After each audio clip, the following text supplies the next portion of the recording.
अस्सलाम वालेकुम। मोहम्मद सिद्दीक अपने प्रोग्राम पॉलिटिकल डायरीज के साथ हाजिर है खिदमत। मुबारक हो कौम को।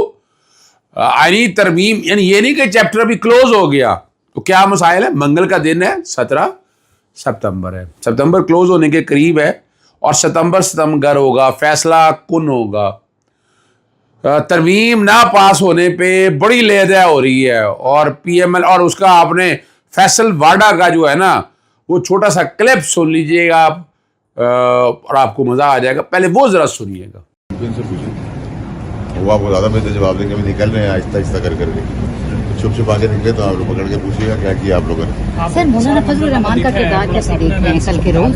मैं अपना प्रेडिक्शन आपको जल्द दूंगा। सर, आपको तो गवर्नमेंट से ज्यादा वाक़िफ़ समझा जा रहा है। बताएंगे इंशाल्लाह। गवर्नमेंट के लोग निकलने वाले उनसे पूछे। लेकिन ये हुकूमत की आप क्या समझते हैं, तरामीम जो हो नहीं सकी, इतना 2 दिन हलचल रही और फिर क्या हुआ? ना अहल और निकम्मों से आप यही एक्सपेक्ट कर सकते हैं। ये क्लिप में बहुत सी चीजें हैं।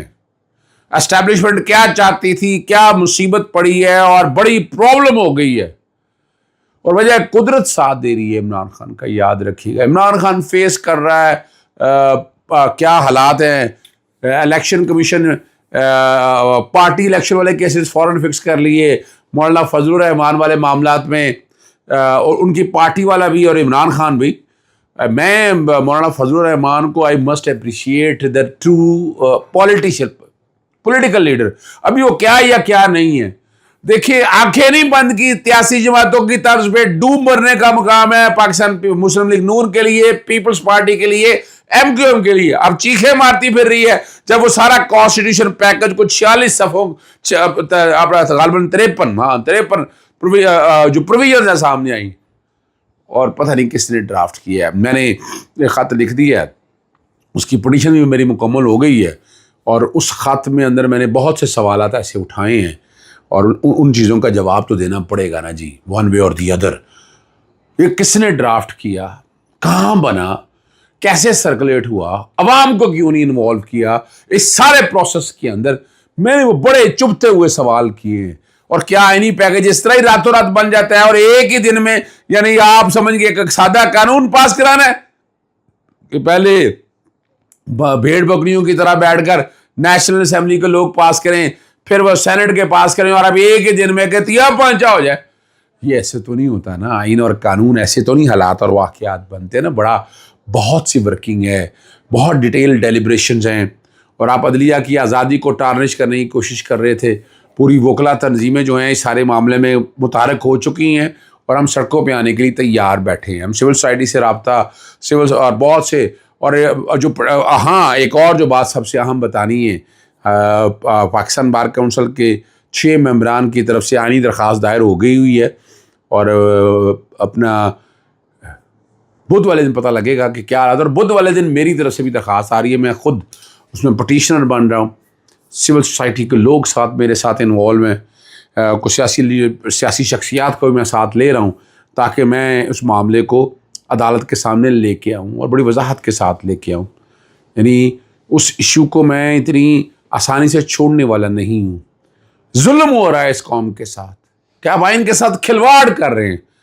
आइन जो एक सोशल कॉन्ट्रैक्ट है, उस सोशल कॉन्ट्रैक्ट के साथ अगर आप इस तरह ट्रीट करेंगे ना तो फिर अल्लाह ही हाफिज़ है जनाब। क्या कहूँ मैं आपको, अल्लाह ही हाफिज़ है ना इस सारे मामले के हवाले से। जो बुनियादी बात बड़ी वजाहत के साथ मैं अक्सर कहता रहता हूँ, इस कॉन्स्टिट्यूशन की सबसे बड़ी खूबसूरती है कि आज तक आप देखें उस वक्त भुट्टो साहब पे कितना बड़ा, ये इतना बड़ा कारनामा है जुल्फ़िकार अली भुट्टो का, ये नहीं कर सकते। आज अगर शक्ल देखें ना इस पार्लियामेंटेरियन की तो घिन आती है। यानी ये पार्लियामेंटेरियन है, ये है सोच इनकी, ये जो नजर आई इसके अंदर के जनाब आप आइन को ये यानी बेआइन जमीन बना दें आप। इस तरह नहीं होता भाई। अगर आपको इतना ही शौक था और ये अब मुस्लिम लीग नून इतनी बुरी तरह से पिट चुकी है सारे मसले के अंदर, वो जायज और हुकूमत कितने की हुकूमत चाहती हो तुम भाई? इतनी हुकूमत लेकर मजा नहीं है आपको सुकून नहीं मिला, आपको नहीं सुकून मिला। इतना मजा लेने के बाद क्या हासिल है आप लोगों को? जरा ये भी तो जरा सोचे ना कि अब ये तो कोई तरीका नहीं है ना कि आप अपनी मन मर्जी करें, आप अपने हालात बनाकर लेके जाएं, आप अपने तरीके से चीज़ों को लेकर चले। ये नहीं होने वाला। اور میں خوشخبری دے دوں آپ کو, یہ آئینی ترامیم کسی شکل میں بھی آئیں گی انشاءاللہ ہماری یہی عدالت. ابھی تو وہ بعد کی باتیں ہے نا, جب پاس ہونا ہے پھر سامنے آنا ہے, لیکن ابھی تو معاملہ لٹک گیا, کھچائی بہت ہو رہی ہے. یعنی آپ بتا دیں کہ اس آئینی پیکج کو پاس کرانے کے لیے نواز شریف چلہ توڑ کے, وہ چلہ توڑ گھر بیٹھے چھپ کے بیٹھے ہوئے تھے نا, وہ بھی گئے, وہ نہیں کر سکے. تو اب شرم کے مارے کچھ لوگ تو شرم کے مارے ڈوب مرتے ہیں نا. اگر آپ نہیں کرنا چاہتے چلیں تیاری رکھیں آپ, میدان تیار ہے, میدان کھلا ہے, نہیں چھوڑیں گے ہم آپ کو. اور مسنگ پرسنز کے حوالے سے بڑی پرابلم آ رہی تھی, تو یہ آئین کی ایک شکل بگاڑنے کی بات تھی. میرے پاس تو خبر اور ہے کہ ایسے نہیں ہے, اس میں بہت سی پوری دنیا میں جگ ہسائی ہو رہی تھی جس طرح سے اٹھایا گیا.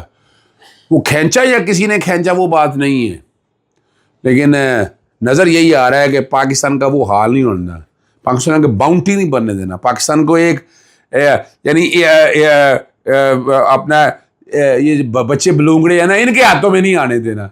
ایسا ہی ہوگا انشاءاللہ العزیز. بدھ والے دن بہت اہم ہے, لاہور ہائی کورٹ میں بہت سی اہم سماعتیں لگی ہوئی ہیں, اور کوشش کریں گے کہ وہ بھی آپ سے میں ڈسکس کروں. میں کل کے دن میں ڈسکس کروں گا تاکہ میں آپ کو میں بتا سکوں کہ کون کون سے میٹرز ایسے ہیں. آگے بات ہے کہ جو خط لکھتی ہے وکلا تنظیموں کی طرف سے, ہم بھی اپنے دیں کوششیں کر رہے ہیں, اور آپ فرق محسوس کریں گے. الیکشن کمیشن جاگ گیا, وہ میں نے ٹویٹ بھی کیا ہے, وہ بیک گراؤنڈ میں چلا بھی دوں گا. 2 کیس فکس کیے, جمعیت علماء اسلام کا, اور ساتھ فکس کیا ہے کیس پاکستان تحریک انصاف کا, کہ ان کے انٹر پارٹی الیکشن دیکھنے ہیں الیکشن کمیشن جانے سے پہلے. اور میں نے آپ کو یاد ہے میں نے اس ترمیم کے حوالے سے خاص طور پر کہا تھا کہ 2-3 ایکسٹینشنیں, ایک تو چیف جسٹس یعنی وہ اسے پتلی گلی سے نکل کے جناب, اور اس کے لیے وہ بلوچستان بار کونسل کی اپنا پریس ریلیز ہی کافی ہے کہ کیا کہہ دیا ہے ان کو. ورسٹ یعنی جو ورسٹ, اب میں کیا لفظ استعمال کروں, کہ اور یعنی جسٹس منیر کو نمبر 1 پہ کہتے تھے, لیکن تاریخ اب جسٹس قاضی فائزہ کو یاد رکھے گی کہ پاکستانی تاریخ کا, اور میں لفظ نہیں وہ استعمال کرنا چاہتا. چلیں چھوڑیں, تھوڑی سی عزت رکھ لیتے ہیں اس ساری بات کو سامنے رکھتے ہوئے. مقصد صرف آپ کے سامنے بتانا ہے کہ یہ ہے, آدمی عزت کرواتا ہے. صرف یہی نہیں رہ گیا, چپ کے پھریں گے گھر, باتیں کرتے تھے. کتنے بڑے چیف جسٹس نکلے, اگر آپ دیکھیں آج آپ چیف جسٹس عمر عطا بندیال دیکھیں, جسٹس ثاقب رساس دیکھیں, جسٹس آصف سعید کھوسہ دیکھیں, کتنے بڑے ججز تھے. انہوں نے اپنا, وہ ٹھیک ہے سیاسی کیسوں میں انوالو کرتے رہے, لیکن انہوں نے اپنی عزت رکھی. یہ تو عزت ہی نہیں رکھ سکا. چیف جسٹس قاضی فائز صاحب اپنی عزت ہی برقرار نہیں رکھ سکے. گلی محلے میں ذکر ہو رہا ہے, ایسا ذکر ہو رہا ہے, پوری دنیا میں ذکر ہو رہا ہے ان کا. اگلی بات کی طرف چلتے ہیں. 9 مئی کے واقعات میں دیکھیں, عمران خان صاحب کی ضمانت بنتی ہے, لیکن کل اس میں جج صاحب چھٹی پہ تھے اور سماعت نہیں ہو سکی کیس کی. 29 چلی گئی, یعنی اتنی لمبی ڈیٹ تو نہیں بنتی ہے, لیکن بڑا ظلم ہے. عمران خان صاحب باہر آنے والے بنتے ہیں اس میں, لیکن حالات کچھ عام آدمی سے ہٹ کے ہیں. ہم چاہیں گے, اور وہ ایسا کوئی ایویڈنس نہیں ہے 9 مئی کے حوالے سے, عمران خان صاحب کے حوالے سے کوئی ایویڈنس نہیں ہے. باقی 2 کیسز اور عمران خان کے اتوشہ خانہ والا معاملہ ہے, وہ FIA کو بھیجنے والے معاملے میں رکھا ہے کہ شاہ ارجمند پہلے سے ان سے انکار کر چکے ہوئے ہیں. وہ ضمانت کا کیس تو واضح بنتا ہے, وہ تو بیسیکلی ایکویٹل کا کیس بھی بنتا ہے. 190 ملین پاؤنڈ کا انشاءاللہ امید ہے کہ بدھ والے دن کیس کی سماعت ہوگی. یہ پورا کیس ریفرنس جو ہے نا یہ کویش ہو جائے گا. اس جج نے جو جواب آرڈر جاری کیا نا بڑا انٹیلیجنٹلی, کہ جناب ابھی اتنی گواہ ہو چکی ہے, میں آرڈر ہی نہیں پاس کیا.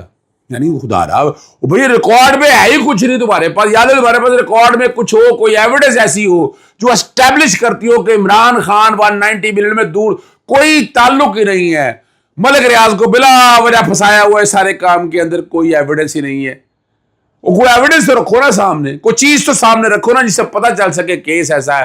لیکن وہ بڑھتے مجاہد ہے کہ وہ اندر بیٹھ کے لڑ رہا ہے اور ان کے چہرے بے نقاب کر رہا ہے. اجازت چاہتا ہوں. السلام علیکم, اللہ حافظ. پاکستان زندہ باد.